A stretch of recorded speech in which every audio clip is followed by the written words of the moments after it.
Bird, bird, bird, bird. Get him, get him, get him, get him, get him. Yeah! Ron Bain was right. Ron Bain was right.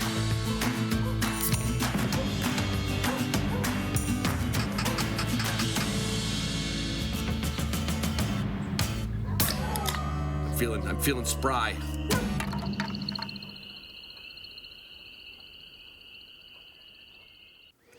Hey everybody, it's Ron Bain with the Hunting Dog Podcast. It is the 27th of November, and oh my God, we got a lot to talk about. But I am not going to do a long intro because you've probably been inundated all through Black Friday, all through the weekend with emails from all of my sponsors, I'm guessing. But first and foremost, Patreon patrons, thank you. We had a whole bunch of people just signed up. Probably waiting to get on the Zoom room, which hasn't happened in a few weeks because of my hunting schedule. I just couldn't get it done. So this Thursday, which is December 1st, I will have an epic Zoom room. We'll catch up on everything. I'll tell you about South Dakota. I'll tell you about the Mississippi River. Oh, my God, what a freaking disaster that hunt was. Anyway, I'll give you all that news on there. But first and foremost, let's just go through the list. Pike Gear. Upland clothing for the upland hunter. That's not right.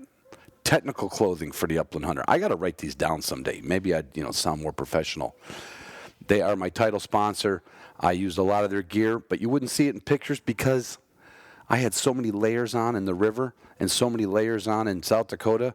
It was 3 degrees in the morning with a 20-mile-an-hour wind. I did manage it. The Pike Gear vest was on the outside. That's all I can tell you. Everything, nothing cracked, nothing froze, nothing tore, nothing.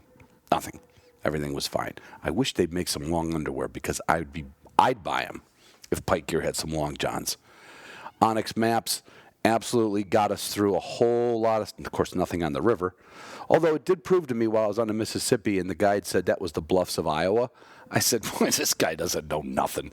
So I turned my phone on or look at Onyx. I'm like, oh, yeah, apparently that's Iowa. I thought we were further up the Mississippi. Well, apparently I didn't remember geography from school. But Onyx saved me from being a blowhard and telling him that was Minnesota. So it comes in handy for everything. Boss Shot Shells ruled the day on the river, the couple birds that I shot, and they ruled the day in South Dakota. Well, they ruled the week and a half in South Dakota, period. Walton's was there with me. I only cooked one meal. And I left some Walton spices with some friends and the cook at White Lake. So I think they're going to be converts. They'll probably have a whole kitchen of Walton's gear, which you can have by going to Walton's. The Gunner Kennel, I only brought my small. That was for V. And boy, do I got stories about V. I'm not saying that kennel's magic, but something happened to her, and she spent a lot of time in the Gunner Kennel. So you come up with the answer. And, of course, the food was in the crate. And, of course, I had my Garmin around Tagus when he was 392 yards away from me in South Dakota. And I was like, yep, not worried, because I got my watch on. I got my handheld 550 Plus. No, nothing to worry about. And if there was something to worry about, I would call DU Hunting Supply, W Hunting Supply. I would call Jason, or I'd call Buddy and say, Buddy, something broke, which it doesn't because it's Garmin. But if it failed or it's a little problem with anything, they would have had me something back there in a day. That's the kind of care you get from them. Everything was stored in my deck drawer system except the things that don't fit. My son-in-law just bought one. He takes me out to his truck yesterday. They come over for a Saturday Thanksgiving, and he said, look at this. Look what I got. Look what I got. Look what I got, Dad. I said, yeah, it's a day. He says, yeah, but look at it. It's like brand new. I said, how did you have a good time putting it together? He goes, no, but it was worth it. Believe me, you don't want to go through another season without a deck drawer system, nor would you want to go through another season without a Weatherby shotgun. My friend Brandon, he shows up at White Lake Hunting Lodge to hunt with me, one of my patrons, and what's he carrying? The Orion. Of course, 20 gauge. And he was spanking him with the 20 gauge. I might have slipped him a few Boss shells. I can't remember. I kind of left him open to where he could like a friendly borrow. I don't actually know if he did. That's probably why he was only wounding the birds. But the ones he killed, it's probably because he had some Boss shot shells in his pocket, 20 gauge. Yeah. I mean, they kill everything. Weatherby shotguns kill everything. Purina Pro Plan is, well, of course it's with me all the time. They are so good that they are so no, I don't want to say overwhelmed. Their production is in such high gear right now that my normal shipment, which is, one of the perks of, them sponsoring my podcast and feeding my dogs, that my contacts at Purina went through a third party and had individually boxed my bags to ship them to my door. I came home and there was a stack of boxes of Purina, bagged Purina in boxes as high as the breezeway. But you know what? That's how they take care of me and they take care of your dogs. Canine Athlete, I've been using it. Used it even in, it was so freaking cold. You think, the dogs aren't going to, need hydration. That's bullshit. The dogs need hydration, whether it's hot or cold. And I needed some hydration because there was some nights that, well, put it this way. Me and Roof were the cornhole champions at White Lake Hunting Lodge. Nobody, and I mean nobody over our stay could beat me and Roof. That's because we're from Chicago and we grew up bowling. These amateurs don't know how to do it. But those nights led to a lot of mornings where I needed to hydrate and recover, and then later on in energy and focus so I could do it all over again. And Canine Athlete, Wilderness Athlete made that possible. And you know what? Well, if you're this far along, screw it. We're only at 5 minutes. You got to admit, this is pretty fast. Or we're at 6 minutes. My bad. The Upland Institute. When you see what my dogs are doing, I have to thank my own production and videography on the Upland Institute. And if you're wondering, should I do this? Do I really want to train my dog? I'm telling you, if you get the Upland Institute, and I would wait till Monday. Of course, this is coming out Sunday, because guess what? They're going to have a cyber sale. You'll all hear about it. All you got to do is go on Patreon or Instagram. It'll be on the Upland Institute. It'll be on my email list. It'll be everywhere. When the code is developed for the Upland Institute, will go on sale Monday. Decide to become a better trainer. Just do it. And I'll tell you, I got to give you a little update. I could not wear anything besides a warm boot. Okay, and I was wearing a pair of Meindl. Now, it sounds like Mendel because you don't know how to pronounce German. When the E's before the I, it's an I sound, so it's Meindl. I had a pair of these boots from, I don't know, probably 15 years ago, and I got hooked up through a friend. They're not a sponsor, but I just want to give them a shout-out. I got the Vulcan, or the Vacuum, I think it was, Vacuum. Now with my foot, I had them stretched out a little bit on the right or on the left side for my bunion. Went to a shoe cobbler. Pretty cool. They can stretch that boot out just enough to make it right for my bunion, and they leave it on the stretcher for 24 hours. I couldn't expect Meindl to do that for me. They don't know my foot. But I have finally, I broke them in North Dakota, broke them in a little bit more. They go on. I don't know why I've been away from that high support Alpine style boot for so long, but I'm really glad I'm not anymore. So thanks, guys. I really appreciate. I'll put another post up and tell everybody my love of your boots. That's it. So we've got the cyber sale coming up. The Hunting Dog Podcast store is open. That's my daughters Kelsey and Jesse. They're running the whole thing. So if you want to support stay-at-home moms that are cool, artistically talented, and entrepreneurial, go to the Hunting Dog Podcast store. We got the Buffs in.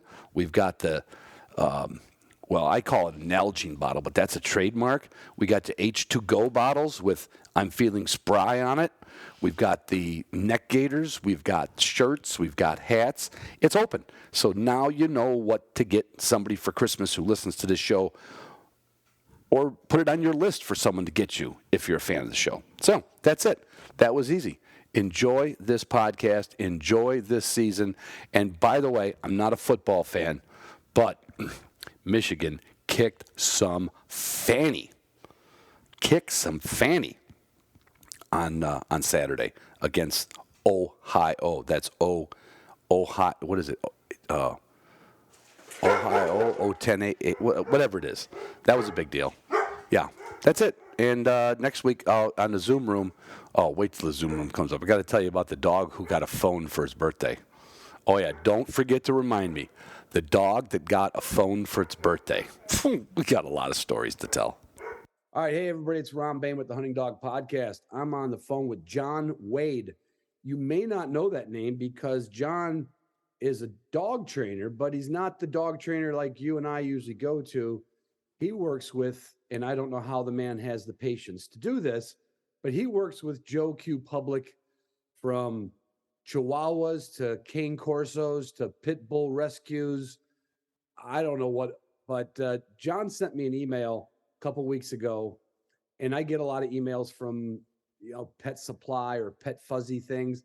So when I see something says, ask the dog guy, I'm like going, yeah, all right, I'll chat with him. And then I listen to some of John's YouTube stuff and some of his, what he does is a format where he reads a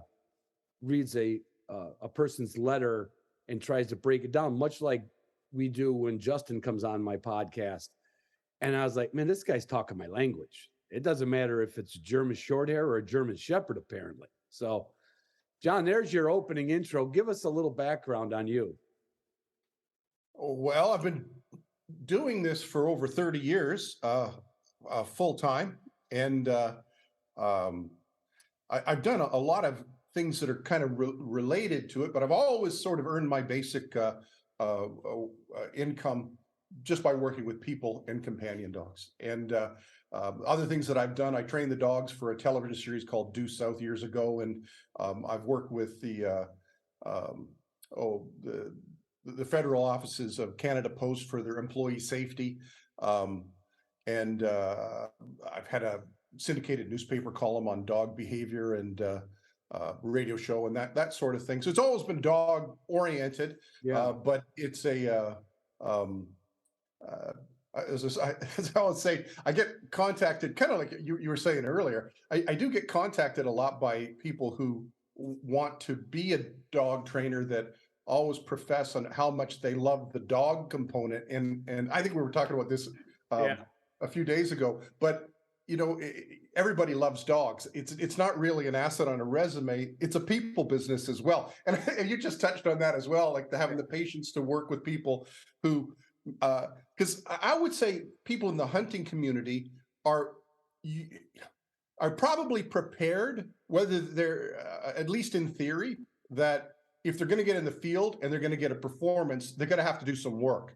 Right. In the companion dog world, boy, I swear to God, a lot of the people that I've seen, whether they've purchased a dog or they think they're a dog trainer, I swear to God that they watched the movie The Lady and the Tramp and thought it was a documentary on behavior. So it's an education that you really, truly have to enjoy motivating people and bringing them around to the reality of what it is to own a dog and raise it to have life skills.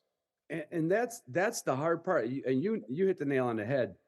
If somebody who listened to my podcast, and this story's unfolded over 8 years, I don't know how many 100 times, the person writes me back, I got my dog. He's already been listening to a lot of stuff, so he knows there's some work to do. Yeah. But you are right. I could go back to our first house dog we got when I was a little kid. We just put newspapers in the basement and figured he'd potty train himself. And there was just, for the person that's just in the pet world, I'd say your job is harder because you're dealing with the people, like you said, and you're dealing with, just like when they have a kid, sometimes they think their kid's going to hit a home run before he's out of diapers. And they think that new pet is going to be, like you said, like a cartoon character, like, oh, it's going to love me to death. But it ain't that way. I haven't walked in your shoes, so I can't say for sure. But one of the things that I run into that I find, I can't say it's frustrating, but it's interesting, is that there are so many people who call themselves a dog trainer that are parroting stuff, and they're really good at making a YouTube video, and people are going to those sources and embracing that, and of course not getting any results. One of I really enjoyed watching the videos that you sent with Justin was talking about pups, but almost everybody that contacts me with a pup is complaining about the mouthing and the nipping and the jumping and that sort of thing. And I will say to them, well, didn't you get online? Yeah. And it says, well, didn't they tell you you're supposed to redirect with a toy and try a timeout and et cetera, et cetera, et cetera. And they go, yeah, it doesn't work. And I said, no, it doesn't work. But every vet tech, every dog trainer is going to tell you to do that. But let's look at it now in what I always call it nature's template. If you kind of look, and I'd be kind of interested in your perspective on this, but the whole idea of redirecting the toy. Come over to your house and I bite you in the arm and you give me a new fly fishing rod. I'm going to bite you more, not less. The idea of redirecting is it's because I call the amateur dog training world, and that should be considered criticism. It's not. No, it's not intended to be disparaging, right. Although it will be perceived as disparaging because very few people in the dog training world truly go very far beyond. Like they typically say, "Well, I embrace a science-based." Well, what they embrace is a single science, and it's a bastardization of Skinner's work back in the 60s. It's not really taking into consideration evolutionary psychology and biology and ethology and all the other things that we can learn about natural behavior and should be applying and teaching life skills. But a lot of that stuff that the people I contact run into the internet is really based on unicorns and leprechauns. I wish it was that way.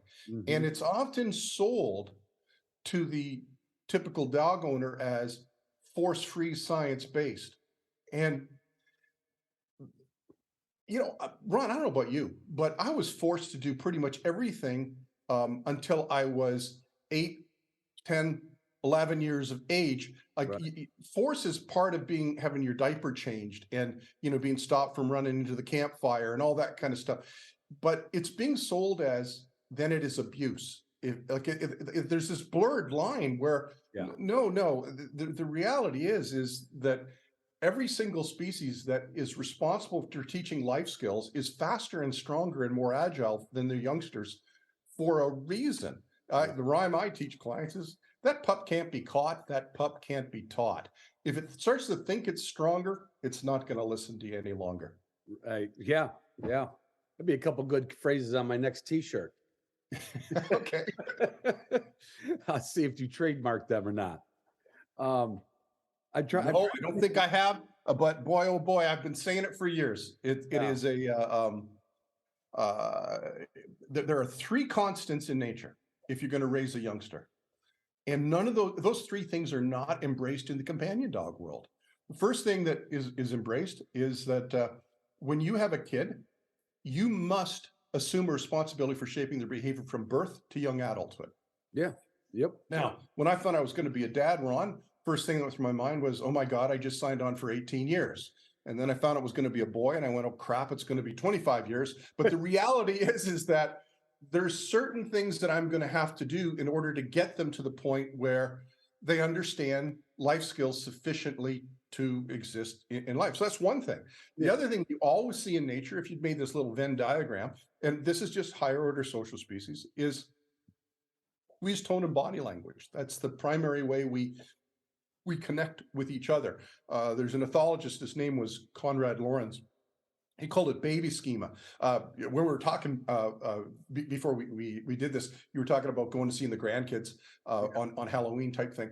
But you know that feeling you get, Ronald, when you hold a baby, and it's that sort of nurturing trigger. But people who get a hold of puppy, they feel that sort of it sort of engages that that nurturing type thing. So that begins to trigger in us tone and body language. We start to use loving tone and body language, but it changes sometimes. Sometimes, you know, your kid's crawling towards the fireplace, and you don't go, "Honey, the kindling temperature of wood is 451 degrees." If you grab them, you got to grab them. You force them to stop, and maybe they tighten up a little bit, and you have to soothe them, and they see the tone and body language that we're using all the time. And as time goes by, 2 years later, that kid is running towards the fireplace and we go, whoa, and they stop and they don't burst into tears, but they stop and they go, oh, hot daddy. And you go, attaboy. And then you go, oh, it's a boy, I'll still grab him. But as time goes by, we use that more and the physical tools less. Right. And till the kid's going out the door and we go, where are you going? When are you coming home? Who are you going to be with? What's the phone number going to be at? In a tone that says, not asking you, telling you, answer those questions. So those are the tools that I try and get companion dog owners to understand. They don't come out of the air. It's how you interact with the puppy that they decide who's the teacher, who's the student. So what I was going to, Ron, you and I are dog guys. So, once we get going, it's hard to shut us up. I know. You just warned me, flash, we go, slow down. But that whole puppy mouthing thing, it's universal. From an ethology perspective, it has purpose. And that purpose really should reveal that 80% of the dog training world that thinks it's got to be all positive all the time needs to look at what's happening. Those things they call teeth, but they're actually razor blades inside of a puppy's mouth. Yeah. And they come out about 3 or 4 weeks of age, still when a puppy's nursing. Right. Now, there's no practical reason for that other than, this is my theory, that when they're nursing and those teeth start to come out, their mother, who has been baby schemed into love, love, love, love, love, now has to introduce ugly mom out of necessity, or she's too lacerated to nurse anybody. So she starts to lay the law down and go, you can nurse, but I need you to take it back a notch. And then when they're playing with each other, they learn these things as well, that the sharpness in those teeth, I think, is there to elicit tone and body language so that mothers can stop physically having to do stuff with the puppy and give them the look or the sound that's a warning or a look of encouragement. But I've often wondered, why are those teeth engaging that early in life? Because even in nature, they're nursing and then they move to sort of regurgitated version, right, which they just swallow in turn. Right. Yeah, it's a long time before they need the strength of their jaws and things. That I think that there's a behavioral reason behind them, but that's just a hypothesis. Hey, you know what? I like hypothesis because you can't prove it wrong. But what you said about, and we'll go back and forth, with companion dogs and hunting dogs, because they're exactly the same thing. They are canines. 100. That's the one thing. That's the reason they can all interbreed. They're still a canine. They've been specialty bred for certain traits. That's the biggest difference between companion or working or hunting dogs. And I've told people I made I want to say a mistake. I made the venture into the rare breed world a few years back with the Bracco Italiano, right? Yes. Yep. I had German short hairs before that, German wire hairs. Everybody knows the dog, the breed, at least in the hunting. And then I ended up, of course, selling these dogs, which I wanted to go to hunting homes. And they said, yeah, we're going to hunt, or we do hunt, or my husband hunts. But I was really selling them to a pet home. Probably 94% pet home. Yeah. As far as how much hunting the dog was going to get. Now, and I would get the phone call about the pup just like that. That's one we can talk on easy, the puppy biting. And I said, and when the lady calls me up, or the husband calls me up and says, man, this dog is really tearing at my ankles. And they do the same, whether they tried to give it a different toy or not, I don't know. I just go right to the fact. I said, you've never seen a mother dog correct its young. And I should have probably videotaped every litter when they're about 4 weeks of age or 5, when the mom doesn't feel like nursing, right? Yeah. Yeah. And you will see what looks like murder for a millisecond from the mama to the puppy. Yeah. There's no malice. She doesn't carry it on later and say, you're also not going to eat later. She just lets them know. It's over and done with. Yeah. Done. Yeah. Yeah. It is. I used to collect videos because it used to drive me crazy. It's got to be all positive, redirect, and timeout. Do you know what happens if you put a puppy in the timeout in the wild? You come back and there's blood, bones, and fur. Something ate it. It's Right. not really a it's not really a strategy. So what happens again, I think the whole interaction is to help them understand who's the teacher and who's the student. And so I used to be on the board of directors of a training association. I won't say which one, but we got this paper from a trainer who was trying to prove that this worked, redirect, timeout, et cetera, et cetera, et cetera. And she sent pictures of a woman whose hands and arms were scab ridden, her clothes, pictures of clothes that were torn to shreds, all that sort of thing. And she was told to do the redirect and all that kind of stuff. And the trainer very happily reported that it worked. And I said, well, what was the timeline? And it was says, well, by 3 months, the puppy, I think she used the term, the behavior had been extinguished. I said, three months. Is that right?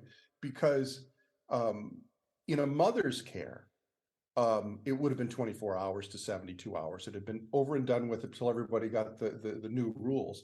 And if that puppy had been living with a young woman with 2 children under the age of 8, that puppy would have been back at the breeders, because nobody can wait that long.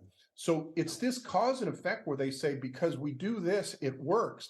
I tell clients, you can wear a baseball cap and put the brim north when you're dealing with a puppy, and you'll get the same sort of results as redirecting with a toy. It's right. They outgrew it, but they learned from it. They learned who's the teacher and who's the student. You know, I went to a George Hickok seminar. He's a very, very well known in the bird dog world, and he had a series of training tapes. He goes on the road with, you know, I don't want to say a dog and pony show, but he brings equipment, goes to different states. People come in with their dogs, and he can do some really quick things, you know. But you see some of the looks on some of the people's face when he's getting the point across to the dog, right? And they're like going, "Oh, I've never done that. I can't do that." He says, "Well, then you're not going to be able to take this dog any further," because the thing with the kids, we can make we can let our toddler get burnt once. That's really not going to teach it. Although a hot stove does teach, but not to a brain that's not developed. But he taught me one thing that I always try to remember. Dogs learn by association. If they associate that quick correction from, just like they associated that quick correction from their mom, they associate that. That's the word no, and they associate. So what's your take on that? Learning by association. This is a theme, and that I see in the hunting training world and the police training world, and to a certain extent, with maybe 20% of the companion dog world, that I try and convey a slightly different view on it. So you have the all positive all the time, ignore bad behavior, reward good behavior, treat, science driven, et cetera, et cetera, et cetera. And and by the way, Ron, there's not one scientific paper on PubMed to support any of the science that they say is science driven. If you're talking about life skills, tricks, that's different, but we're not teaching tricks. We're trying to teach life skills. Right. But what you just described, I run into that, and I try and I'm going to I'm just going to use a bunch of keywords here that people will recognize, and whether it can be attributed specifically or entirely will vary from situation to situation. But well, look, if you want this dog to listen to you, you have to be alpha, you have to be pack leader, you have to be dominant. That type of thing I see often in certain segments of the training world, and it's not any more correct than the all positive. Oh yeah. The alpha, technically speaking, identifies the breeding pair, and I'm not going to breed the dog, so I don't need to be alpha. The dominant is what's happening right now in the woods. If it's gone rutting season, you know, the male deer are fighting the other ones, and the dominant ones are going to pass their dominant genes on. That's fine. So it's just that, Ron, if you and I go to a bar and we don't behave, we meet the bouncer, and the bouncer tosses us, and we dust ourselves off, and hopefully we learned our lesson. But we don't go home and say to our wives, man, I got a great new way to raise the kids. Right. And Right.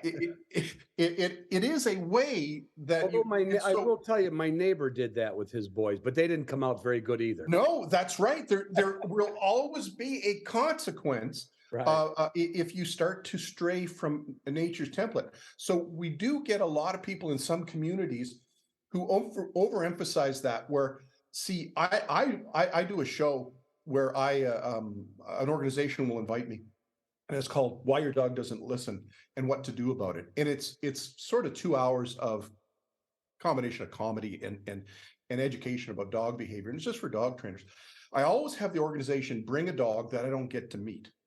Now, the goal really isn't to train the dog that much, but more use the dog as a vehicle to demonstrate a few things.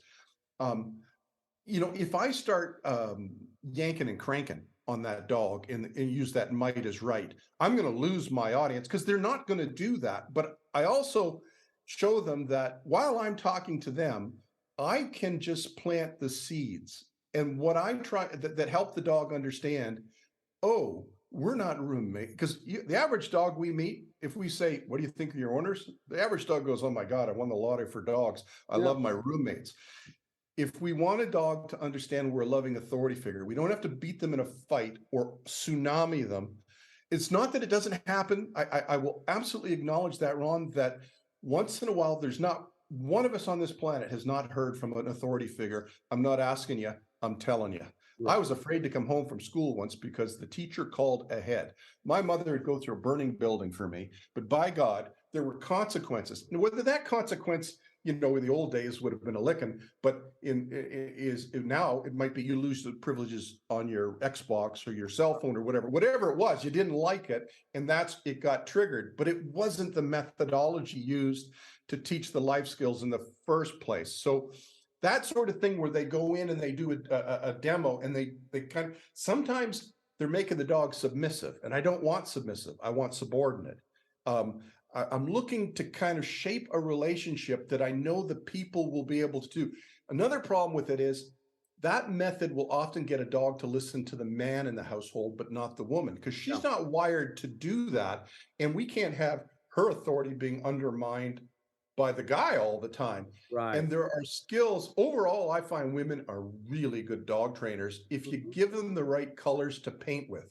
But if you tell them it's got to be all positive, they're going to lose. If you tell them you got to beat the dog up or you're going to lose. That goes against the grain. Yeah. It goes against the grain of not only her personality, but of nature's template. It's not the way it's done. How do our children know we're the teacher? Because all day they hear, did you brush your teeth? Come here, let me smell them. Go do them again. Is your backpack, is your homework done? Most pups, this is one of the reasons I reached out, Ron, is I thought there's so much that people who have a hunting dog can do to get more out of their dog while they're living with their dog. And it doesn't need to be hunting related activities, but activities that build that, you're the teacher and I'm the student, right. And a bond of respect, so that the handler learns to read the dog's body language and tone, and vice versa. It starts with a puppy level version of a skill and then builds and builds and builds. That's one of the things I really enjoyed watching the videos. Justin's got a very good energy about him for working with dogs. You can just pick right up on it that that's a guy that's got some handling ability there. Yeah, and I want to interject for once John and I met on the phone, I sent him the Upland Institute to watch because I wanted him to know where we were coming from with that. And yeah, you're absolutely right. That's a guy who's been in the dog world since he was 16 years old, cleaning kennels, starting from the bottom, and literally never held a job where he got a 1099 or a W-2, Yeah. And he learned that from other professionals. It never varies, and it's amazing. He basically, now we'll probably jump into genetics here at some point. There's some bad breeding out there, right? I mean, there's some dogs that are really what we used to call spazzy or whatever. But if you hand him a well-bred, or at least a moderately well-bred sporting dog, Right. His methodology is so consistent, it just doesn't fail. It because he's working with the inherited instincts of the dog and what he knows and how to, like you. I like what you said about not submissive, subordinate. Subordinate just means you're in the army and there's a sergeant, or if you're a sergeant, there's a captain, and if you're a captain, there's a general, right? Yeah. Subordinate isn't a bad word. It's a place in the pack, I think, right? It's a good place, you know. Well, if you think your mother is equal to you, you're in trouble because you're never going to learn the skills Yeah. that you need to learn in order to not need your mother in Right. in the final scheme of things. Yeah. When you talk, I want to touch on something because this is something that's, I think that you probably, I don't want to say have to, but you probably deal with, or at least a few of the things I watched, you deal with a lot of people that get that dog that, again, they didn't do a great job starting it. The dog thinks it moved into the Radisson with a butler. Yeah. But that particular dog has some aggression issues that start showing up the older it gets. We have the same problem in the bird dog world. It's not throughout the breeds, but it can show up in any breed. You know what I mean? Where that dog, you did pretty much what you did with the last dog, but this dog happens to be a fighter. Just doesn't like another male dog is just not tolerated. Right. Yes, I know what you mean. Without any real reason either. You know what I mean? It's not like, let's say you did a good job. That guy, you meant to go hunting, and this happened to me. My dog, mostly, and correct me if I'm wrong, John, when two dogs fight, there's usually some eye contact, some tippy toe, and there's some body posturing. And if the body posturings are kind of on the same level, they're like the kids that went to Catholic school. They fight every afternoon after school. They swing it out, right? Yeah. We get that in some breeds of dogs. Is that something, do you think, is just genetic? It's more of a management issue than it is you did something wrong training? Because there just are some dogs that are like looking for a fight. Yeah. Well, I had one, like a German Shepherd like that. If he saw a dog, he just wanted to kill it. And I quickly came to the conclusion that wasn't the best line of advertising for somebody in my line of work. So, he and I had to come to terms. And my goal is never to change the nature of a dog. Like, I want a good hunting dog to hunt. I always love the saying from the hunting community: you don't teach a good hunting dog to hunt, you teach them to stop hunting. Like that drive, it's got to be there, and you're saying, okay, enough, stop. It's like a good border collie or any dog that's got good drive, they want to do it. You don't have to teach that skill, you have to teach them time and a place. So Bo, the shepherd I was talking about, I went through the program I typically go with any person. In the end, didn't change his nature, but if he saw a dog, he would look at me and go, could I kill this one? No, you can't. And then he'd go, it's just a little one, I don't think anybody will miss it. The answer is no. I said no. And so, he got to go more places and do more things because there's that muscle inside of a lot of dogs. Well, it's in all dogs, and it's inside of every human being. It's called the suck it up muscle. It's that I'm not asking you, I'm telling you, you may not understand this, but this is better for all of us. It's going to go this way. So we do see, I've seen this problem that you're describing more with female dogs than I have male dogs. Really? We see that with the males more so than with the females. Breeding females, like it's in a kennel situation where there's females that have been bred, but there's a little gray area here that I think we take into consideration. And some of our dogs, that are in pet homes we'll call them purebred. I call most dogs purebred because I don't see the real commitment to breeding that I would expect. I mean, wait, John, did you say purebred as a purebred? Yeah, I'm stealing that one too, buddy. I'm stealing that one too. Go ahead. I just want when you run into somebody who really I think did you have a woman named Claire Tricky on your podcast? I did. Taxidermist? Yeah. So she has one of Waypoint Weimaraner dogs. Right. That kennel, they go above and beyond to do all the proper imprinting and the follow through. They are unbelievably committed, and they're in the upper echelon in what I would categorize as a responsible breeder. But the average breeder, they know the difference between a male and a female dog, and if they fail the test once, they get to take it a second time with the same dogs. Mm-hmm. Really, purebred training. So that's, I think why they got this is the rescue things, which now rescue dogs, I call those rescue mills, because they're not being diligent in doing follow through. And a lot of good people are ending up with dogs that are just a bad match for them. I mean, you can have a really good dog and a really good person, but it can be a bad marriage. But back to this dog to dog aggression thing here.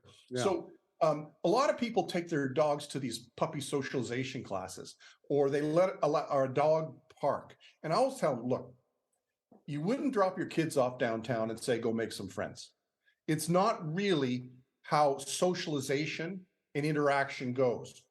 In nature, if I think we run into a certain percentage of dogs, male dogs perhaps more so than females, from a territory perspective, are they kind of remember what their ancestry wolves are like. If you look at a wolf pack, a wolf friendly region, and you look at the number of packs, and they're all GPSed, and you color code them and track, you'll see there's no intersection. Like red stays in red, green. The number one cause of death of wolves is wolves. From another pack. And so I think that we get dogs like maybe my Beau and the odd male that you get, that they're not on a walk, or they're not in neutral, they're on patrol.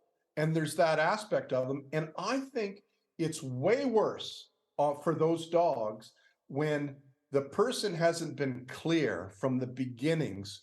This is my house. You just live. Like my father used to stomp around the house, Ron, going, look around the house. Everything you see here's mine. You just get to use it. And there was no fight on a Friday night over the family car with the 4 siblings, because there was no family car. It was mom and dad's car.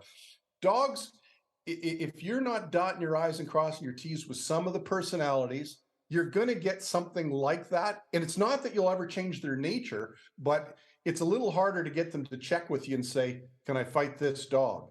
Right. I don't expect them to like it, but I expect them to behave. And the socialization that, this puppy stuff, and well, Ron, if you and I get to know each other well enough, we could become pretty good friends. But you know what we'd learn as we were becoming friends is you'd say to your wife, John's a nice guy, but by God, don't mention the Toronto Maple Leafs around him. Right. Why not? Oh, he just goes off on that sort of thing. But because you and I know each other, we can skirt around stuff like that. And that's what socialization is. Family and friends and known entities where you've made little mistakes and you've made micro adjustments in order to get along as a group. But if I just walked into a bar in Toronto and yelled, the Leafs suck, that could turn out a lot of different ways. Yeah. So I think sometimes we set some of these dogs who have a natural chip on their shoulder up to fail by thinking that, my other dog gets along with all dogs. But I call it like the Facebook gene. Golden retrievers kind of have it. They see another dog and it's like, friend me, social. So, right. But not all dogs are like that. A lot of dogs are Ferraris, not minivans, and they need to be respected as such. Yeah. And going in the hunting world, I will tell you, just from the pointing dog world, not touching the flushers and the retrievers, there's as many personalities out there as there are in the pet world. I mean, there really are. Yeah. It's the whole gamut. I mean, there are literally breeds that are definitely flat out harder to train, slower to mature. Yes. Quicker to mature. And now you're making me think back on this dog. I'm like, well, maybe are the ones that are quicker to mature the ones that get in the fights? Because the ones that are slower to mature are kind of a little apprehensive about things, and they take a while. Yeah. But who knows? I mean, I don't think we'll solve the eternal problem of 2 dogs fighting on a tailgate on a pheasant hunt. but more than not, it just doesn't happen. They're happy to be doing their job. And the one thing, and maybe this is just me being me. Let's say we're going to just talk about well-bred, at least as conscious as we can be of a breeder. Hunting dogs in the bird dog world have been so tightly working with, assuming every pup hunted, right, as many seasons as they could. Yeah. They've been hunting for you, the gun, and them. And on our side, we kind of have this built-in change of genetics where it's like, no, I can't get this done without him. It's like they're kind of like our partner right off the bat. Oh, is the term biddability? Well, that's one term people call it. I lean on the word cooperation, but it would be called biddability. Very trainable, very willing to please. Right. Like almost a breed, and there are, believe it or not, there are good hunting golden retrievers. I don't own one. We did have one that raised our 3 kids, and I'm telling you, that dog was human. Yeah. I think it was my grandma. She came back as a golden retriever. I lost track when I went to my grandma and the golden retriever, damn it. Oh, that'll come back. I think as hunting dog owners, we kind of benefit from, with all those ifs there, that they were well bred and they've hunted for generations and they've been companion to you in the boat and in the field and in the truck. We have, I think, a better chance of what we call just getting a good, solid dog. Like what I mean solid is like a good personality dog. Yeah. And in the pet world, and then now the rescue world, like what are I'm really getting lost here, but I'll hold it together. So it took a lot of breeds to make every hunting breed, right? It took a lot of breeds to make the setter and a pointer and the short hair. But now that we've got that dialed in, we're kind of mimeographing. We're just making more copies, right? Right. You go to the shelter world,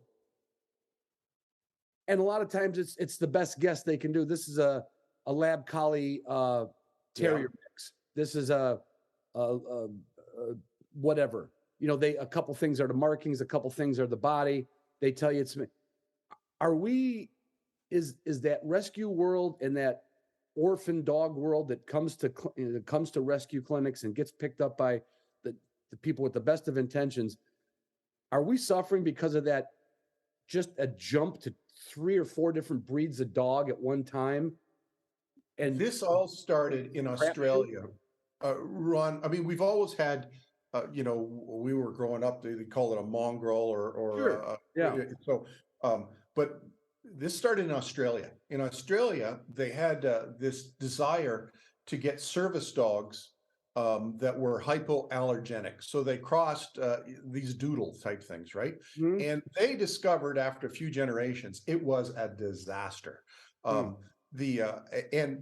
it kicked off this whole designer breeding thing where it is like, I will say that the breeding world, by and large, disgusts me.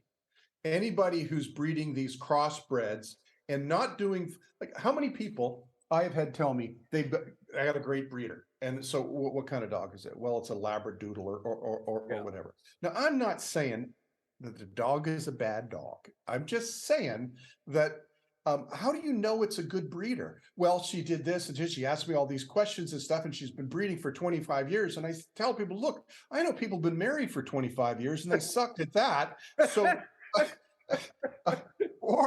or it's a purebred dog, and they say, and the dog has won ribbon after ribbon after ribbon in shows. And I tell, look, I've dated some attractive women, and some were as dumb as stumps, and some were mean to me, and some were nice to me. And like, what you can do in the show ring is fashion. What's the function? So what's happened is you got this whole crossbreed thing kicked off, and you don't really know what you're going to get consistently. And like you talk about the markings and the way the dog looks. Mm-hmm. I work with them, and I can I can see the different aspects of their behavior drawing from different parts of the genetics. Right. Sometimes there's conflict there. You know, you get a dog who is part lab, part pit bull or whatever, and it's for all intents and purposes, it's fine until it gets attacked by another dog, and then that gene flips, and then and then it just never turns off after that. It's like I got to get them before I get. And you can see behaviorally some interesting things. My problem is the lack of predictability when it's just the mixtures. It's not like a grave concern. It's a concern that if we fixed it and we fixed the poor breeding, you know what I talk when I said not purebred but purebred, and started to honor and respect those breed, because I always tell, look, how many times have you heard from your breeder since you picked up the dog?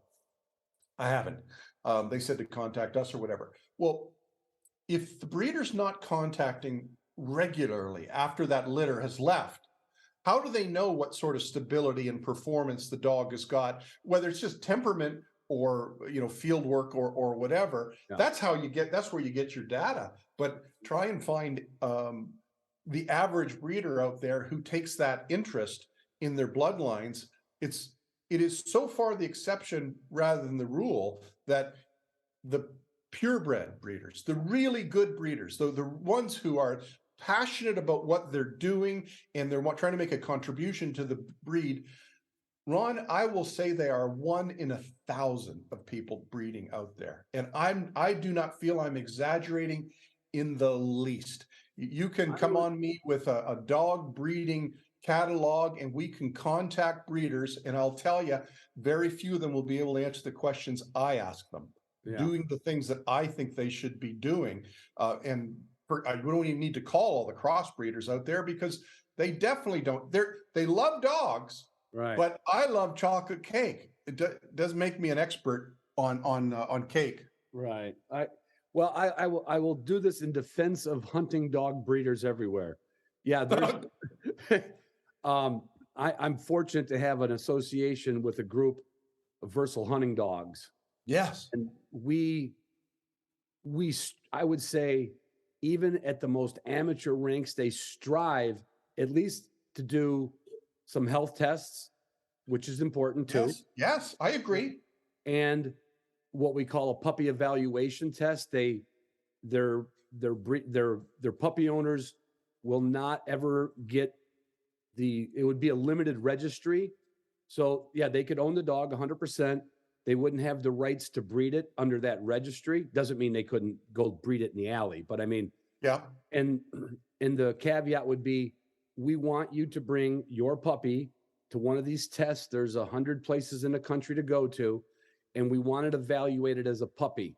Now, what we can't do is we can't evaluate temperament, but what we are evaluating is the 7 inherited traits of a pointing dog. So in that regard, I would say in my world, it's much more than 1 out of 1,000. But if that's hunting dog breeding world is so small. That's where you get diluted, right? Though it may still be 1 out of 1,000. Right. That's the aspect that I'm looking at, and I agree with you that when you start to get into like the working dog world, whether it is sport dog, police dogs, or hunting dogs, there's a higher level of passion and commitment.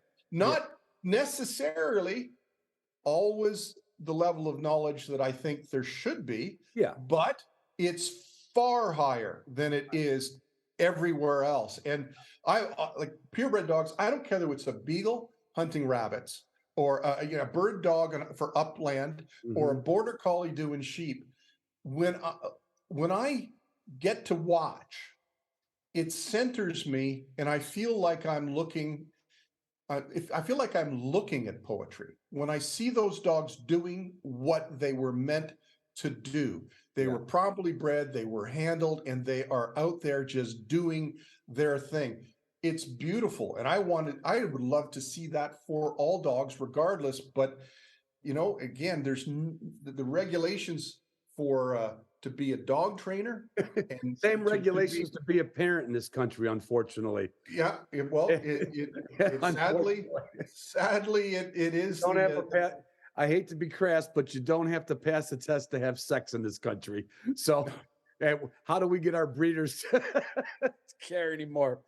But well, that's why I'm so passionate about working with breeders that I find are are or are on the cusp of being above that crowd because every penny they charge is worth it. The Yep. cheapest part of a dog is the purchase price. You Yep. might as well buy a good quality dog, and then you still got lots to do to make sure Oh, that yeah. you bring that out there. But the trouble is the people who breed very, very good dogs, uh, it, it's hard for them to compete with these mills. Yeah. It is.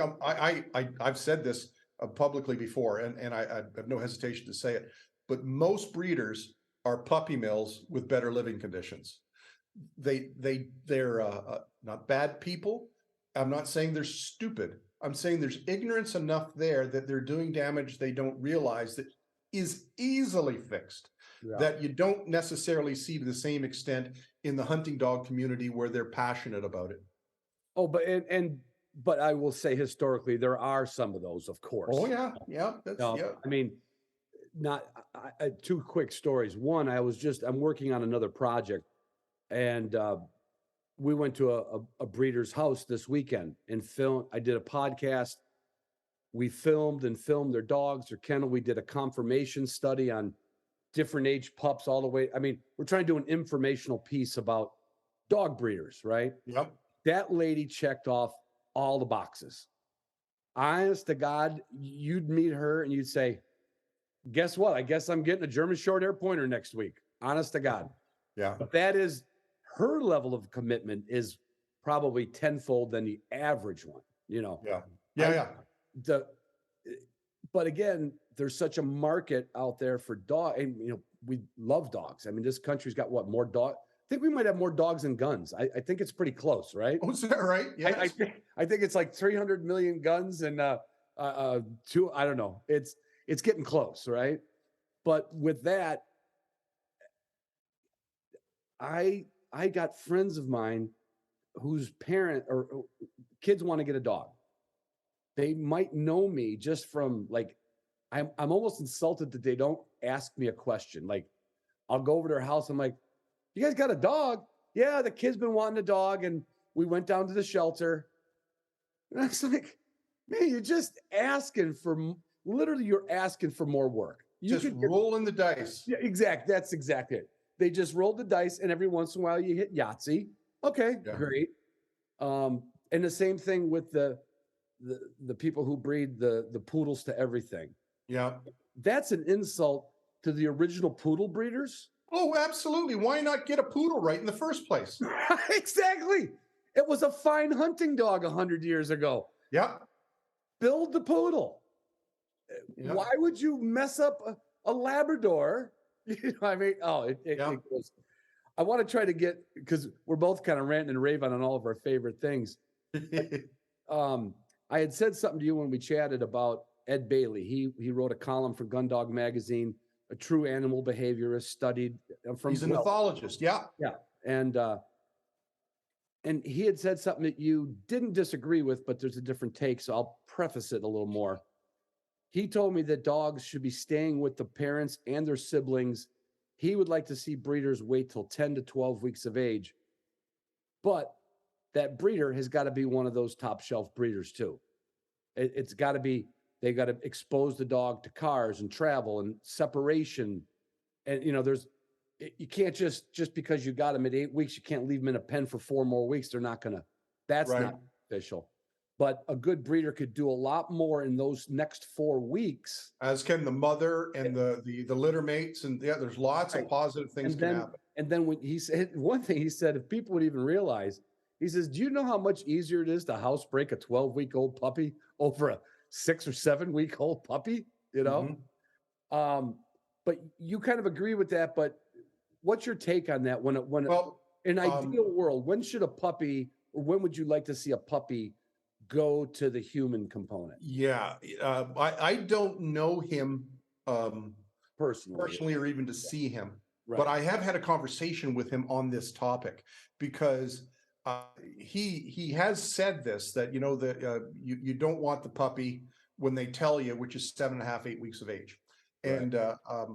And I disagree with him, and I agree with him.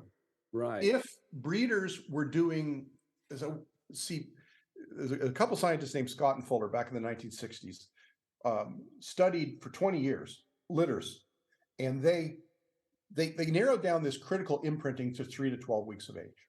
And there's a plus or minus of about a week on either end, depending on a bunch of variables. But Right. basically, we know from 3 to 6 weeks of age, they learn a whack about being a dog and dog body language, all that kind of stuff. And 8 to 10, there's a fear imprint stage.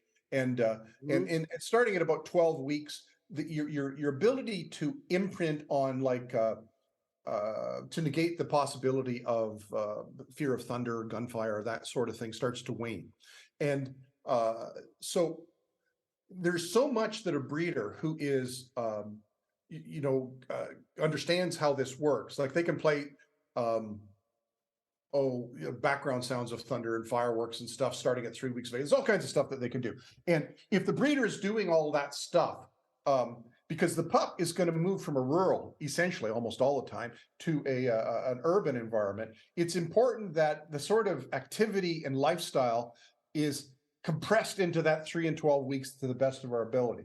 Right. So if the breeder, and this was my argument, was that he's not wrong in that if that's what happens, but I believe he's got a bit of a cognitive bias there in his community. The people he knows are also as passionate about him as he is. Yeah. And within that community, they're correct, but they are 1 in 1,000.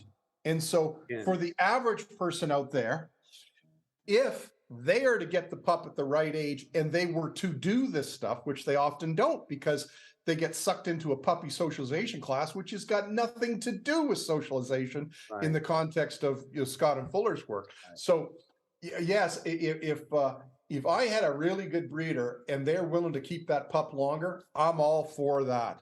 Yeah. But if it's the typical breeder, no, the quicker I can get the dog away from them around that 7.5, 8 weeks of age. And then I got to go to town here with, meeting infants and toddlers and people of different cultures and all the kind of things that I need to expect from a dog to be stable everywhere we go. If it's going to be a go anywhere, anytime, no matter what type dog. Right. So yeah, and I agree with you too. Like everything's got to be right again, and that goes right down to the genetic package has got to be right too. Because if you gave me a couple of, let's just say, I liked one thing you said. So many of these dogs are basically juvenile delinquents, right? They would have been sent to boys' home with Spencer Tracy, right? Because but they were. That's the nurturing. That's the lack of the good nurture, right? They're allowed to be juvenile delinquents. It's that, Ron, but it's also that thing that I touched on earlier. Remember I said that one of the factors is in nature, we're always faster, stronger, more agile than our youngsters. So here's the way I explain it to clients. Look, if I gave you a 2-year-old kid right now, Ron, and I did not come back for 5 years, what you would do is you would start to supervise that child as if their lives depend on it, because it does. Mm-hmm. That child would learn to read your tone and body language. And you remember when the kids are little, you go, do you need to go to the bathroom? No, you come on, let's go. Like you read tone and body language back and forth. What would happen is by the time the kid was 7, the kid would have a 7-year-old skills, because even if you didn't have a ton of kid experience, it's kind of hardwired into us. But if I gave you a 2-year-old kid who was as fast as the average puppy, as strong and as agile, and did not have fingernails, they had razor blades on the end of their, if I came back in 5 years, the police know you on a first name basis, and so does Children's Aid, because you raised a juvenile delinquent, not because there's anything the matter with you or there's anything the matter with them, but you didn't honor the fact that if they can't be caught, they can't be taught. And they learned 24/7, whether you were teaching or not. Right. They're the teacher and you're the student. So that's part of it that makes a big difference. So I've got like lots of strategies I build into companion dog settings to help people build that interaction where there's just little gentle reminders as to who's the teacher and who's the student. So as the dog matures, it's more of a teacher-student relationship rather than the roommate default. Well, so I want to touch on a few of those, but I want to give ourselves a pat on the back, because I know you said you watched the Upland Institute foundations that I sent you.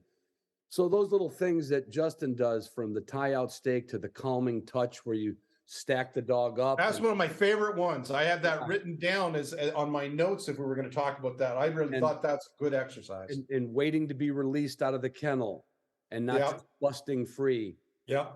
Dragging it, always having a check cord on the dog. Like literally, Yeah.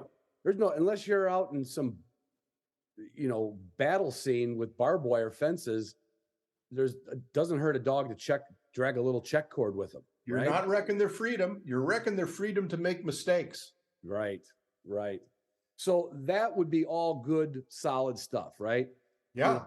Well, in the show dog world, this was amazing. This lady's house I was at, it was just yesterday, 2 days ago, rather. Because they're in the show world now, they hunt and show their dogs. So she's a fanatic about conformation. Yeah. That's a whole nother podcast, right? But you understand, everybody that understands a working dog, there's a conformation to it for a reason. And in the show ring, you need to show the judge that best, like it's like propping you up for a picture for Christmas, right?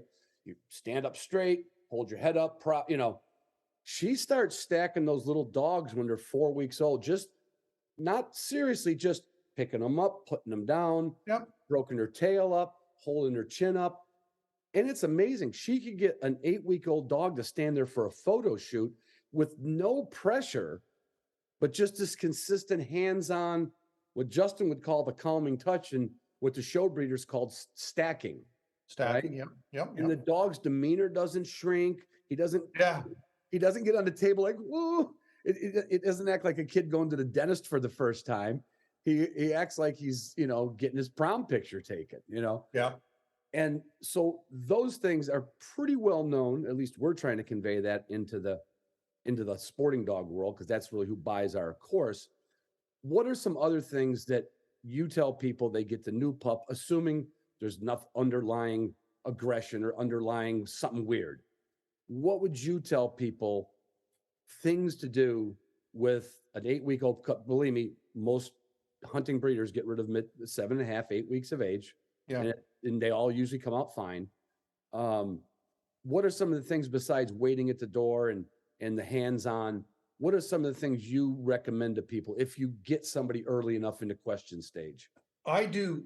I got 5 or 6 things I encourage you to do. And the first thing that I do is embrace the reality. There's only so much of these people left over at the end of the day. And I think a lot of dog trainers, they forget that, because dog trainers, particularly in the amateur dog training world, their lives revolve around their dog in a way that is not going to be reciprocated. And so many of them, I don't know, they claim to be lovers of dogs, but so often when you see the way they interact with people, you think, you know what? You just don't like people, and dogs are the only ones that'll put up with you.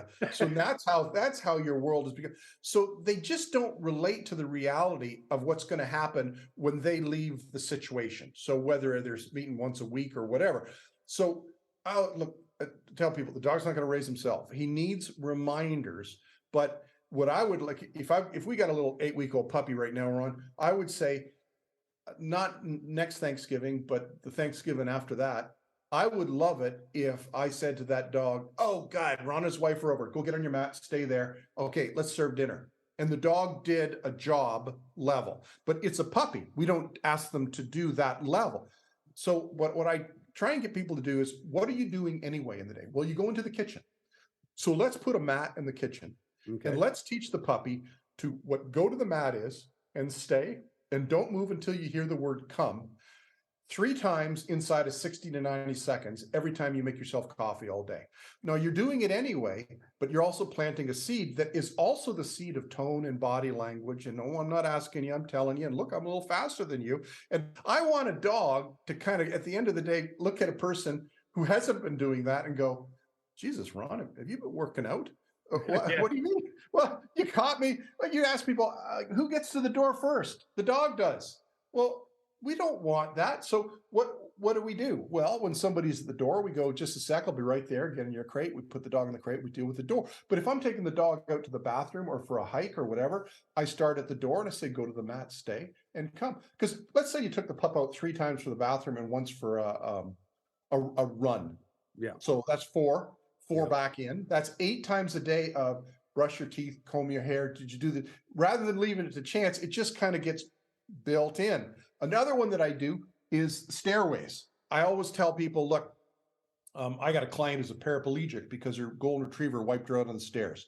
Oh. So why not start saying, hey, pup, stay, go up 3 steps, come, good dog. Now stay and come and stay. Now, when a wee pup, they can sometimes navigate the up, but not the down. So I kind of tailor it according to the age of the dog. But basically what we're doing is every time we go up or downstairs, indoors or outdoors, is we're just teaching the dog a little bit more about paying attention and focus. But when I get 3 days in a row with the exercises, then I'm looking to go to change it a little bit, just up it. I want it deadly simple in the beginning. It's just junior kindergarten. But if I get to the point where I go, okay, stay, and then I can go 6 feet away and maybe swing the leash a little bit as a temptation. Whoa, whoa, whoa, whoa, whoa. No, that's it. Good puppy. That's a good puppy. And I go back again and I just stretch that little elastic band that is learning rather than snap it by going too much. And then the next step might be dropping the leash. And the next step might, but I try and shoot for kind of 3 days in a row of success with one thing before I change it to the other. Some people allow their dog up on the furniture. I don't care, but I always tell them, in my world, a dog puts its paws on the furniture, its nose, or jumps up, and it didn't hear the word cuddles, it's in trouble. So that's one of the things that if you want to do that with your dog, I don't care, but why not use it as a vehicle to help your dog realize that, hey, if I got a cigar in one hand and a brandy in the other, and you jump on me without me knowing it, I'm on fire now. So right. I want you to, whether it's a hot cup of coffee or what. So I use the furniture because it's so common there. But the other one that I always teach them, I started doing this because a bunch of hunting guys, but I can't remember the type of dog he had. But it was another rare breed, at least for North America. And, he got a flat tire. He stopped, he opened the tailgate, and the dog jumped out and got hit by a car. So I always teach getting in a vehicle, getting out of a vehicle, with specific cues, which as time goes by, get more complex because we introduce the triggers that might tempt the dog to do it. But sterile to start off. And then I start off with the beginnings of heel, just even having the leash on and just sitting on a couch. If you pick up the leash and it's in your hand, that's a signal that the dog will develop. Hey, no, what? You pulled. Well, drop the leash then. Well, no, when I'm hanging the leash, you're supposed to not pull. Right. Pick up the leash, walk to the kitchen, and have the pup go, we're going to the kitchen. I'll meet you there, and turn around and go in the opposite. And just develop a little leash sensitivity that, there's something else I have to focus on. So I start with 5 or 6 little things that I try and get a family to do that builds the idea, who's the teacher, who's the student. Mm-hmm. Well, there's a fellow who makes something. We use elevated platforms for dog training. Yes. And a dog will literally learn quicker if he's not out in the backyard. I call the training table, mine's 8 foot long, 2 feet wide with ramps on it. Yeah. Okay? And I walk him up on his leash. I stop him for a minute. I walk him down. So he learns a little bit of stair climbing, a little bit of down. I stop him along the way, kind of similar to what you do. It's kind of the beginnings of us woeing him. But really, if you just let the puppy have the table, he's going to go on his whatever he wants to. He's going to jump on, jump off, jump on, jump off. So basically what you're doing, from what I'm gathering, it's mostly impulse control, right? Their impulse is to go further. You're like, no, not yet. It absolutely is, Ron. A little caveat here, and this is something that I see in the amateur dog training world, that they set people up to fail without realizing it, because I'm focusing on in the home exercises, right? A little exposure to don't pull on the leash in my home while I'm walking to the kitchen, sort of thing. Right. I have that's one of the elements of focus, is the distraction. But what do you see? You see they take them to a group class, they're doing geometric patterns around pylons, and they need a gallon of peanut butter to keep anybody's attention. And I'll say, look, you don't teach a child to do geometry at the gateway at Disneyland. You don't hold an AA meeting on a Friday night in a bar on half price drink night.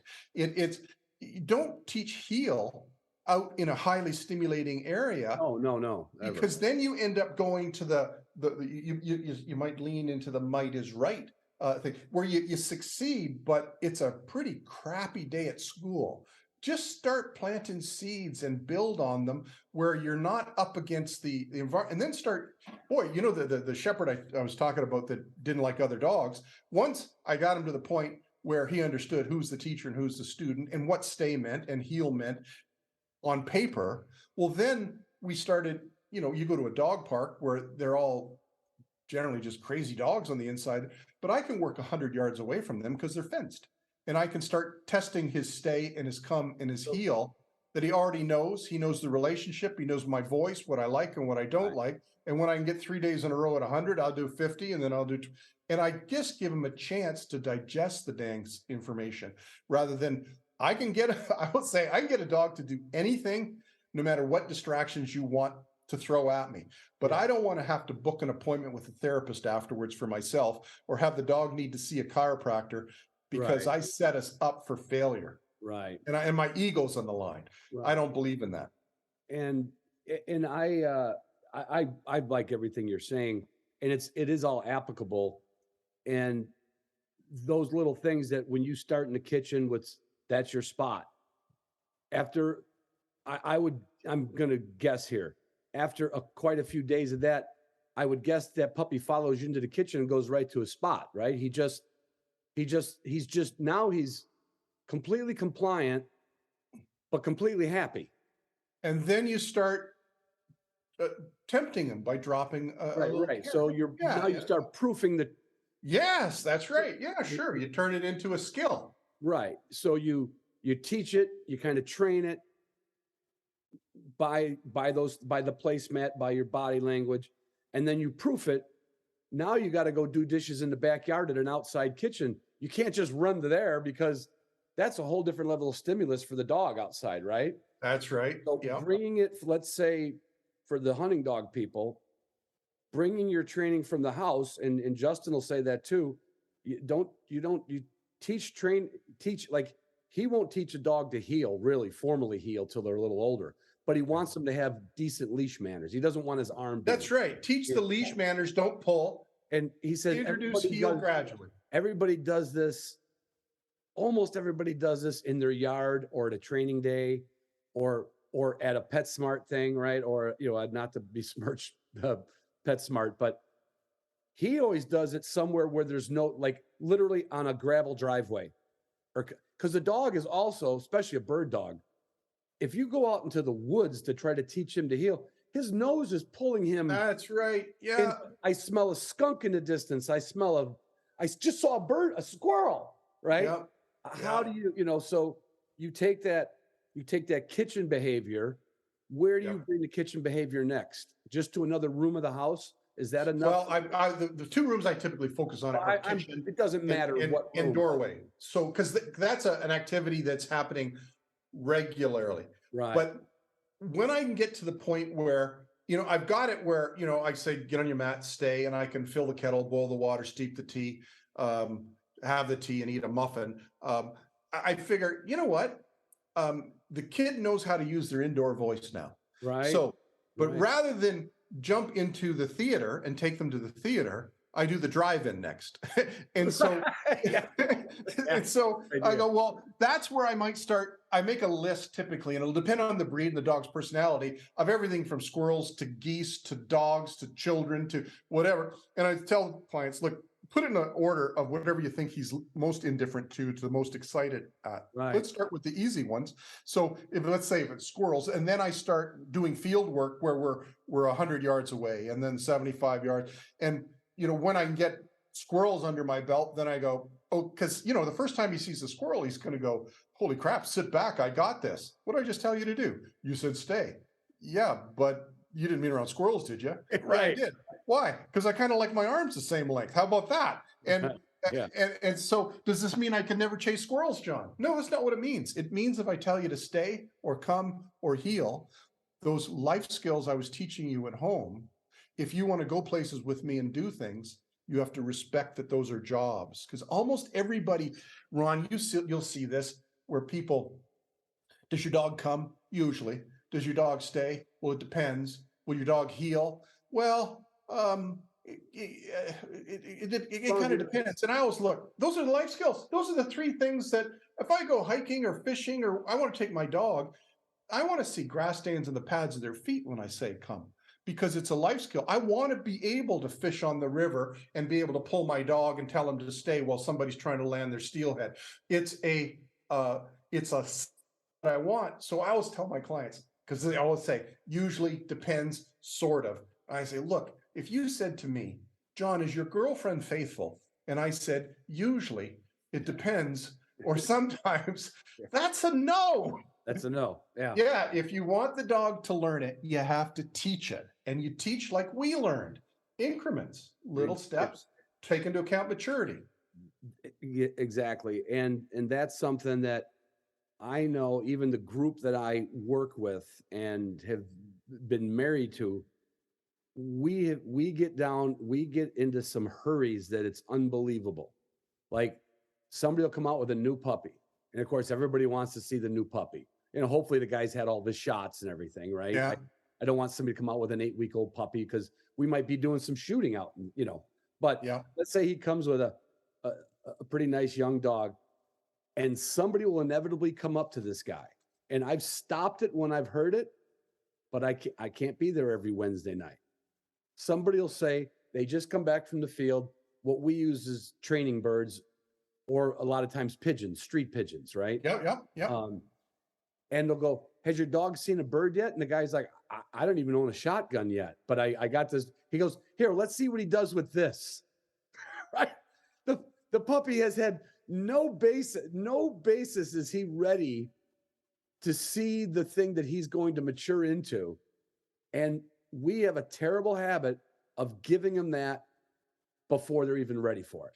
Ron, I had a question about that when I saw the video. Mhm. So, because I remember Justin saying that he doesn't introduce them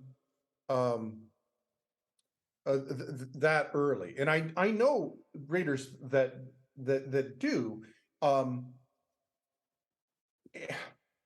And I can't remember the reason specifically that Justin said, but it made sense. I could understand it.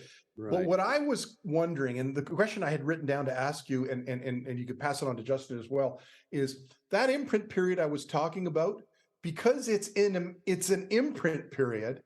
Mhm. Would there be value in introducing some element of bird during the imprint period and then putting it on hold until the next step? Well, that's funny because a breeder that and a trainer out in Montana that knows Justin, I had her on the podcast and she kind of flipped my script. Now, she agreed with me. They don't need a lot of bird contacts, but she goes by someone that taught her that you want them to have some exposure, and that's enough. Just, that's what that like. But then if you listen to Justin, like the pointing instinct, let's say the instinct to freeze upon the scent of a bird, that is an instinct. That'll be there at sometimes 6 weeks, 8 weeks. Yeah, that's the poetry. Yeah. That's the poetry. And I purposely, this last dog I got, I knew the parents, I knew the breeding comes from some good stuff, right? I purposely did not hunt that dog last year because I wanted to work on not strong obedience, just long, slow, cooperative obedience. Yeah. Waiting at the door and the stacking and the stroking and the hands-on work. I think I suffered a little bit because I didn't let him run crazy in the field for a little. He might have needed a little bit of that. That exposure might have helped me a little bit down the road. But it is, at least in our dog world, absolutely pointing, tracking, their eventual search pattern. Those things, you can play with them, but that's genetic. Yeah. And that's why if you took, let's say, I gave you what we call a field trial German short hair. Okay. Very common breed. You've probably seen German short hairs in your day. Lots of them. Yeah. Because a lot of them are pet dogs, straight up pet companion dogs. But if I gave you one from a high-powered, high desire kennel. It's like having a Ferrari. Like, okay, yeah, I gave you a Ferrari German short hair instead of the ones that they bred in Germany 100 years ago. Yep. And you didn't let it run. If you didn't let it run for a year, like if you just worked in the backyard, in the kitchen, in the car door, I guarantee you that dog goes to Montana, he's going to be out 200 yards. Like that's wired into him. Yep. Yep. Now know, that's the breeding. That's the having breeding. strong breeding where the The they vet- remember what their grandparents did for a living, no matter what no you matter what. you did or didn't do. So I remember a friend of mine picked up some Brittany from a shelter, and she was telling me, I couldn't figure out what's the matter with this dog. Why? Well, he just keeps going to the closet, and he just sits and stares at the closet. And she said, I finally figured out. And this dog was pet. It was it came from no hunting background that she was aware of. Yeah. And when she checked the closet, there was a feather duster on the inside of it. So, yeah, so that's that sort of thing that when that's there, I don't know how much it matters the early imprint. But my counter to it would be, give me a Jack Russell and let me imprint it on pheasant or duck or whatever during its imprint stage. And would I, with those strong hunting genetics, Right. will it take it to another level? I don't know. It'd be a really cool thing to be able to experiment with. Yeah, no, you're right. And so there's always a lot of like, some of this we just get in the package, right? We just get it. Good and because- bad. And then sometimes we don't get it, even though it's supposed to be there, right? Yep. I was not a good reader or a good student, yet my mom and dad were good students and my two sisters were good students. Right. But I got a feeling mom didn't put me on the placemat like she did the first two. I think Right. think she let me out of the crib. Back in the day, we were all raised in cribs, remember? Yep. Cribs and playpens. That's right. Yep. Playpens. We didn't get to play on the couch, But anyway, so you kind of take the same approach. If somebody asked you, what are the things I should do? You basically, you want to set boundaries for the dog so he understands. And does he understand those boundaries came from you, or does he feel like he even helped build his own boundaries? Or is it you know what I'm saying? I don't know about the latter, but I think it's very important that the former be in place, because she's learning 24 hours a day, 7 days a week, whether you're teaching or not. And the average companion dog owner's got enough on their plate that they're teaching very little. So by the time the dog is 18 months of age, the people are answering their door like they're naked. They can only open the door a crack because the dog, somebody's at the door, get the dog, grab the dog, put the dog in bed. There's a big scramble going on. Yeah. But if they had the dog on a leash and the dog's just dragging it around and they're supervising the dog correctly, somebody comes to the door, they stop the dog. Well, don't do that. No, it's my house. You just live here. Thank you. Let's go. Good. Right. And it's just lots of little gentle messages, like with a kid. Did you brush your teeth? Did you comb your hair? If it's left to chance, there's not enough of it in the average household. So I think people need to make a point of doing something. And I picked those 5 exercises because people are already going up the stairs. They're already going through the door. Right. They're already walking to the kitchen. So I don't have anywhere near 100% compliance, but I'm increasing it when I make it more user friendly, which is all we can do as good dog trainers.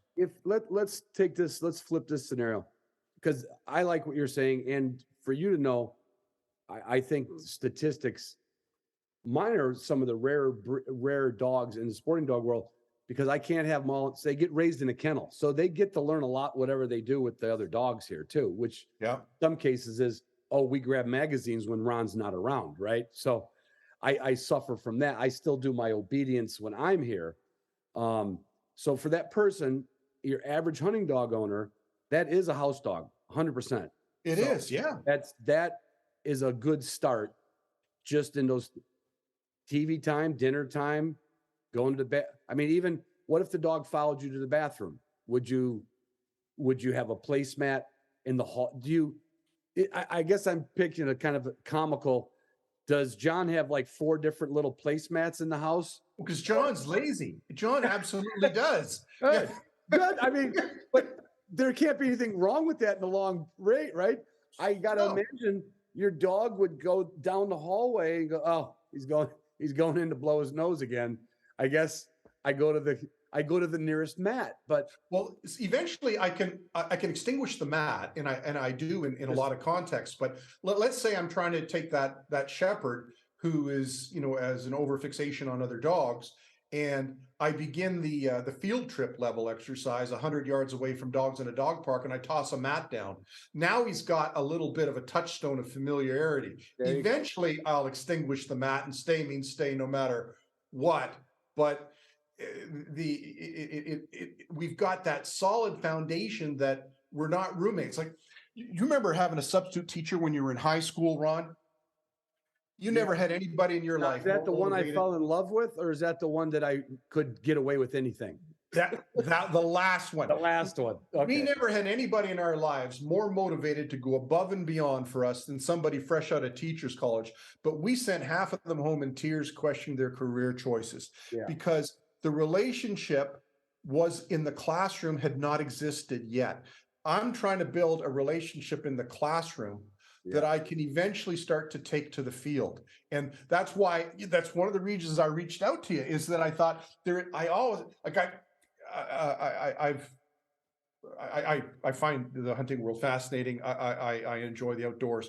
But when I read a lot of the hunting dog columns, I often feel like there is, as you say, 90% of those dogs, the people reading that column, those are almost all pet dogs. And there's so much could be done if that focus was there, because then you take that credibility into the field. Now I've got the substitute teacher who's now the teacher and has to take the kids on a field trip. They can control the energy. Right. But if the day-to-day interaction is, stay, come, and the dog goes, yeah, whatever, I'll check my day timer. Well, it doesn't mean the dog doesn't love you, but they're bred to love you. Right. They're not bred to respect you. That's how we live with them. That's true.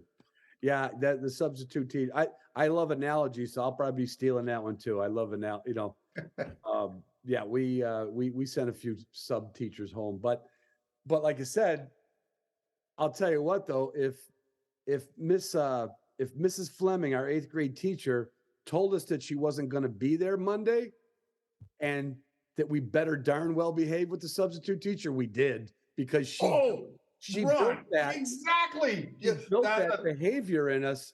Like, we knew there was a consequence. Right. I want to go into that. You said you can't do this with, putting something else in his mouth or asking him to be good. When we do correct a dog, what level? I mean, I use more of like the mama dog. I'm like, I use my body posture, and when they're young, they're like, mom yelled at me.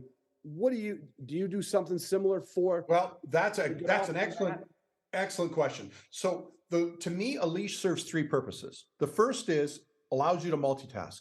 You're in a position to interrupt behavior. At the very worst, a puppy that's mouthing and jumping, you can pick up the leash and hold them away from you until they get bored. But I want to actually do a lesson. But dogs are a lot like men watching sporting events, Ron. If your wife says to you right now, Ron, could you get some butter when you come home from that outing? You'd go, yeah, sure, dear. And you do it. But if you're watching TV, you're going, what? Yeah. Oh, what? Yeah. Okay. Yeah. And then you come home and she goes, where's the butter? And you go, what butter? And she goes, that's why I married you. You're such a funny guy. And you go, I'm serious. I don't know. And now you're in conflict, right? Dogs can hear you. You have to teach them to listen to you.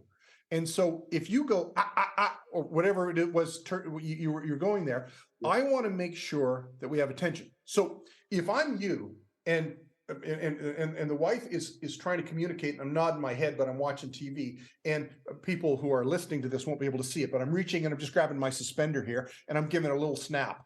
And I turn and I look at my wife and go, what? And she goes, would you get some butter? Yeah.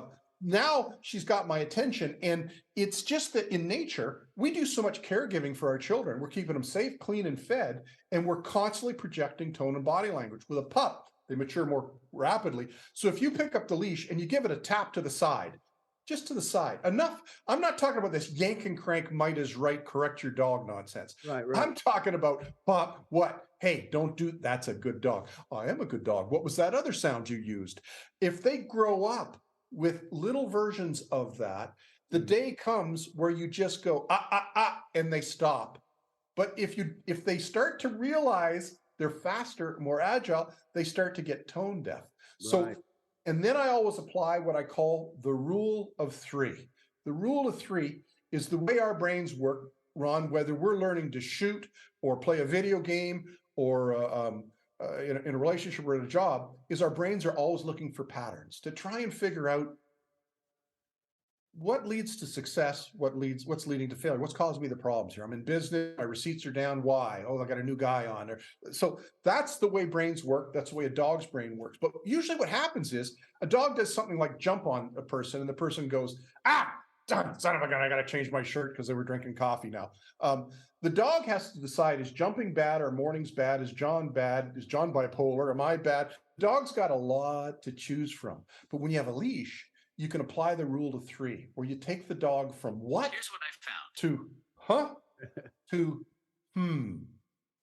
So if I've got the leash and the dog jumps when I do the trigger, no, mouthing, whatever behavior, doorbell, good dog, that's a good dog. I'm a good dog. What was that other word? And then I pat my chest again. I trigger no, that's it. Good dog. That's a good dog. And I do it 3 times in a row.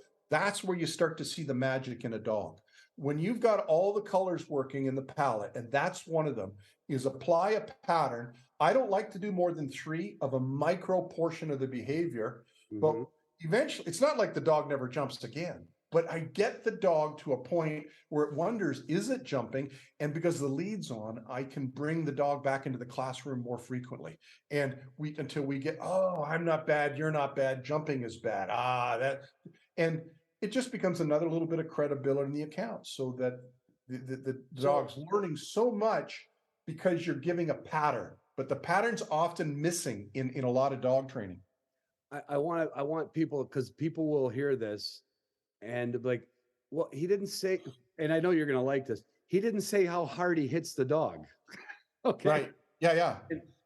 And I liked it, and I've never done this. Oh, I've got a great analogy for that. But so even your new 8-week-old pup in the house, you've got a short leash of some kind on the dog. He just drags it around, which that's Justin's philosophy. Anytime the dog is not in a kennel, like it has, can't be taught. And even if he just steps on that leash and all of a sudden it's like the drag on a fishing line, all of a sudden dog's like, huh. But I want to paint this picture, see if I'm getting it. So first day your dog walks into the kitchen, you want to start teaching the little placemat over here, the welcome mat you moved over by the sink. You set the dog there, you go over to the sink, he starts following you. You go back, you put him there. Is that when you do kind of like a little? Yeah. Well, here's what I would change there is here's all I get my clients to do is to take half a step back. No, go into the don't go to the sink. Gotcha. Just, even tiny. Trigger. No. And then go forward and then come back, do it 3 times, plant the seed. Okay. It'll be no time the dog says, oh, I'm not supposed to move until when? Rum. No, it's not, wrong word. Come. And you just start to make it fun and use the right energy. But again, I'm not hitting the dog. I'm like snapping my suspender up. So here's how I explain it to people. Look, Ron, if I'm watching Dancing with the Stars or The Bachelor, you would not need to touch my suspender to interrupt me to get my attention. You just go, John, and I go, what? John, could you get some butter? Yeah, sure. Okay. Yeah. But if I'm watching, I don't know, Bugs Bunny, I'm a little bit engaged, and you might have to give me a little snap of the suspender, just enough to what? Yes, okay, Ron, sure. Yeah, I'll get some butter. Now, if I'm watching the Super Bowl, it's really more of a cue, then, isn't it? It's almost just it's a cue to tune in to tone and body language. It's not supposed to be a punitive thing at all. It could be, and here's how it would turn that way. I'm watching the Super Bowl. Now, if the Super Bowl you might have to give me a little bit more, but you're starting to cross into that territory where you go, is this reasonable for his focus and his age and maturity? But if I'm watching the Super Bowl and it's halftime and Janet Jackson's having a wardrobe malfunction, and I believe she's saying my name, you got both suspenders in your hand, and now you're going to move into an aversive, punitive response. Dog training, you start simple, so you're not moving into that territory. I've seen the demonstrations like you described earlier, where they pick that fight with the dog before the dog's ready and they win, but they win because of might is right. Right. And that's not what I want to do. I want to build trust in a relationship with the dog where they always see me as being, I want the dog to come away from interaction with me understanding, pup, you're not bad. I'm not bad. But you see this? This was bad. I don't want this. I want this. But I just take a piece of it in the beginning, and then I start to build on that. It takes a little patience. Well, yeah. And that is not something, that's why there's that old saying about virtue. Patience is a virtue. Yeah. And people, but I would agree, those steps are basically what I did with several dogs. But I was never consistent. I could kind of get away. I didn't have to bring my dog into John's house. Like, I could get my dog used to my house and my rules, but you're going to take it to a point of proofing it to where you could probably show up at my house with that dog once he's trained. And that is not a big deal because that's the fantasy. That's what people have in their mind. I want to get a dog and I want it to accompany places, but by God, you'll come over to my house once, and then the next time you call and say, John, I'm in the area. I'd go, that's fantastic, Ron. Come on, we'll put the coffee. Oh, you're not bringing your dog, are you? Yeah, just like a kid. If they don't know how to behave and they're destroying stuff, well, they're not welcome. But we want our dogs to be welcome and be ambassadors for the species, but not with the way we're training dogs now. That's not going to happen. Most dogs, I believe, Ron, are under house arrest. They can't go anywhere unless there's a special device on them. In order to teach them, to force them into compliance, as opposed to teaching them to exert self-control. There you go. And self-control is partly impulse control, because their impulses, if left to their own, would be go back out, and a corgi would eventually go look for something to kill and eat if he was hungry.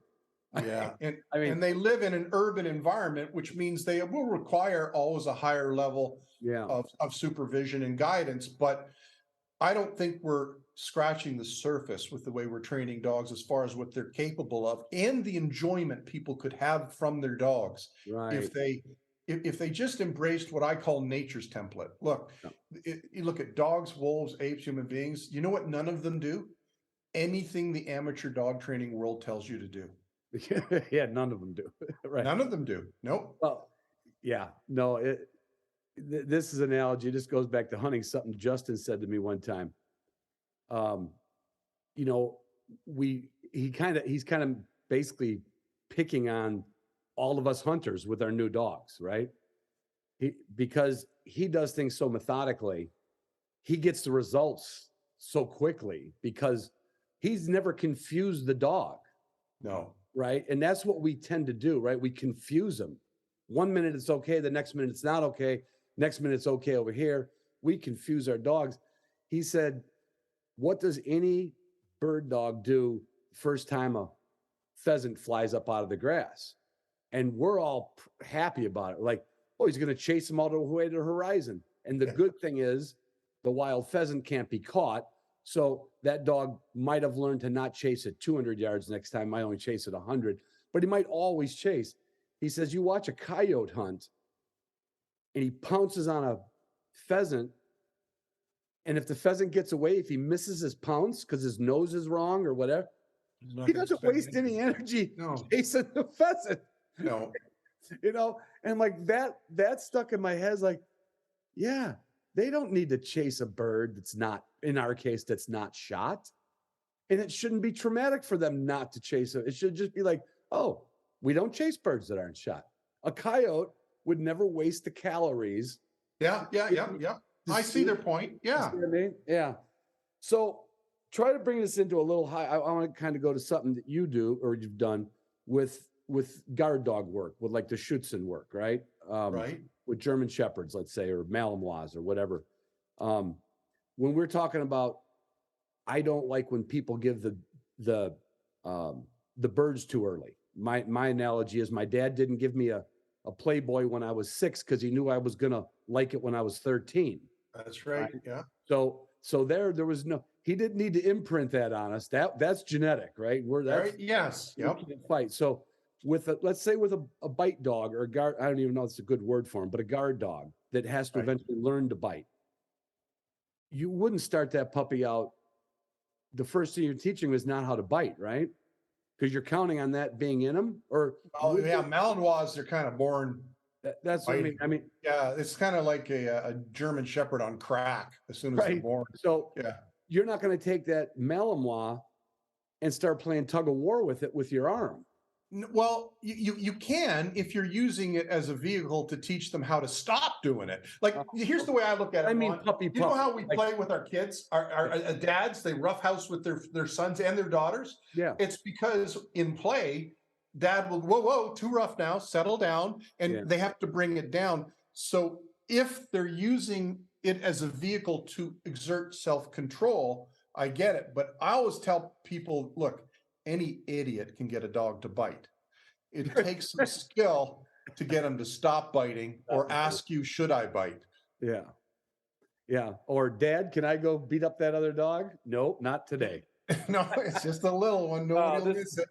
This has been fun. You know what, John, I like to do it because I don't usually go over, well, we haven't been 2 hours and I love this conversation. If you don't mind, I'm going to ask my listeners to write me. They won't all be applicable questions, but if they can write me some intelligent questions about things that they think they might have done wrong or should do with the next dog, just to see and maybe get you some of those questions ahead of time and have you come back on, even though I know you're not going to be able to talk in specifics about parts of a hunt test, but if I can get people to write me some behavior. Oh, I don't do the hunting training, but I've worked with hunters who run into a specific problem Right. with something, and then we break it down and we see what we can do to fix it. And usually there's usually 80% of the problem is drama and 20% is real. So once we can get rid of the drama, we can get down to the so I don't even need to see the questions in advance. I mean, when you've done something as long as you and I have, we can do it on the fly. But yeah, either way. Yeah, you'll be like, oh yeah, I answered this one April 2019. Yeah. It's been really fun, John. I don't want it to end. I've got a couple things I got to get done. In fact, I got to go vote early because I'm going to be gone tomorrow.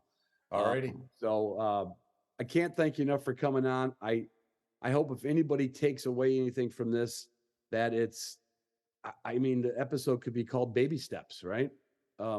Training is in baby steps. It's just, if you took a kid, you'd do the same thing, wouldn't you? Right. A dog is people use the term, oh, he's being anthropomorphic, because I use so many analogies that have anthropomorphism is the attribution of characteristics that are uniquely human. I'm not attributing uniquely human characteristics here. I'm attributing common social species. And I think there's a lot to draw on that we miss in the traditional dog training world. Yeah, no, that's a good way to line it up. Yeah. It's just not just human, just across the board. Any higher order social species does the things that we've talked about today. Right. Otherwise, they wouldn't still be on this planet running around. Millions of years of evolution have designed it to work. Why change it? Why are we screwing it up now? Yeah, that's cool. Anyway. Well, you know why, Ron? Because if you get a treat, you can get a dog to do pretty much anything up to a point. Like an obedience competition is hilarious to me, because you and I go watch an obedience competition, we're going to go, holy crap, that's fantastic. But when the person leaves the ring, you cut their leash and I'll steal their treats, and let's see how long it takes them to get their dog to the car. It was a trick competition. It wasn't obedience. Yeah. So if between now and the next time I have you back on, how would somebody write you a question if they want to just write you direct? Because they're like, I can't wait for Ron's next podcast in 6 months. If somebody wants to get a hold of you, John, what's the best thing to email John at askthedogguy.com. John, that's it. Simple. Ask the Dog Guy. John at askthedogguy.com. That's I right. will tell everybody that, like I said in the beginning of this, when I, introduced John, I get quite a few emails from people who either write dog books. I get a lot of some pet dog trainers. Some people just write books, and I'm like, oh.